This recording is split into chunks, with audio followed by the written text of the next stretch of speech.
నందమూరి బాలకృష్ణ నటిస్తున్న అఖండ 2 చిత్రంపై సర్వత్రా ఆసక్తి నెలకొంది. ఈ క్రమంలో కేంద్ర మంత్రి బండి సంజయ్ చిత్ర విశేషాలపై స్పందించారు. స్క్రీన్పై బాలకృష్ణను చూస్తుంటే సాక్షాత్తు ఆ పరమేశ్వరుడే ప్రత్యక్షమైనట్లు అనిపించిందని కొనియాడారు. బాలకృష్ణ తన నటనతో సీనియర్ ఎన్టీఆర్ని మైమరిపిస్తున్నారని, ఆయనలో మళ్లీ అన్నగారిని చూసుకుంటున్నామని ఆనందం వ్యక్తం చేశారు. కేవలం అభిమానులే కాకుండా కాలేజీ విద్యార్థులు సైతం బెట్టింగ్లు వేసుకుని మరీ ఈ సినిమా చూస్తుండటం విశేషం.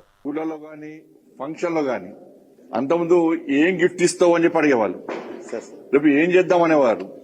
ఇప్పుడు క్లాస్ రూమ్లు కాలేజీలే బాలకృష్ణ గారి సినిమాని చూడాలని చెప్పి బెట్టింగ్ పెట్టుకుని ఇలా సినిమాలు చూసే పరిస్థితి వస్తుందంటే అది బాలకృష్ణ గారి గొప్పతనం.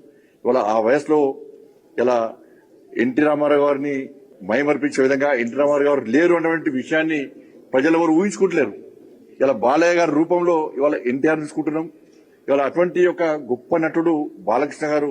నిజంగా వారు వేషధారణ వారిని చూస్తుంటే నిజంగా శివుడే ప్రత్యక్షమైనటువంటి పరిస్థితి మనకు కనబడుతుంది.